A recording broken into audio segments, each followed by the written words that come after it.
నమస్కారం అండి. ఇవాళ మన ఇంట్లో భలే రుచికరమైన మిర్చి బజ్జీలు ఎలా చేసుకోవాలో చూద్దాం. పిల్లలు స్కూల్ మన ఇంట్లో ఉండే వాటితోటే తక్కువ టైంలో ఎట్లా చేసుకోవాలో నేను చూపిస్తా. మొదటగా కొన్ని లావుపాటి మిర్చిలు తీసుకోండి.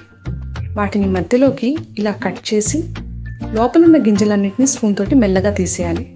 ఇప్పుడు ఉడకబెట్టిన బంగాళదుంపలను తీసుకోండి. పైన తొక్క తీసేసి వాటిని మెత్తగా స్మాష్ చేసుకోవాలి. ఆ పొటాటో మిశ్రమంలో సన్నగా తరిగిన పచ్చిమిర్చి ముక్కలు, ఉల్లిపాయ ముక్కలు, కొంచెం కొత్తిమీర వేసుకోండి.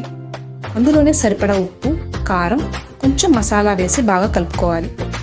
ఇలా రెడీ అయిన మిశ్రమాన్ని మనం ఇందాక కట్ చేసి పెట్టుకున్న మిర్చిల లోపల మంచిగా స్టఫ్ చేసుకోండి. అన్ని మిర్చిల్లో ఇలాగే నింపేసి పక్కన పెట్టుకోండి. ఇప్పుడు ఒక గిన్నెలో శనగపిండి తీసుకోండి. అందులో కొంచెం ఉప్పు, కారం, వాము, పసుపు వేసి నీళ్లు పోసి మరీ పల్చగా కాకుండా చిక్కగా కలుపుకోవాలి. స్టఫ్ చేసిన మిర్చిని ఈ పిండిలో ముంచి మెల్లగా నూనెలో వేసుకోండి. మిర్చిలు మంచిగా గోల్డెన్ కలర్ వచ్చేదాకా వేయించుకోవాలి. అప్పుడే పైన క్రిస్పీగా లోపల సాఫ్ట్గా భలే ఉంటాయి. చూసారు కదా, వేడివేడి మిర్చి బజ్జీలు రెడీ అయిపోయాయి. వీటిని మధ్యలోకి కట్ చేసి తింటే చాలా రుచిగా ఉంటాయి. ఇంట్లో అందరికీ నచ్చేస్తాయి.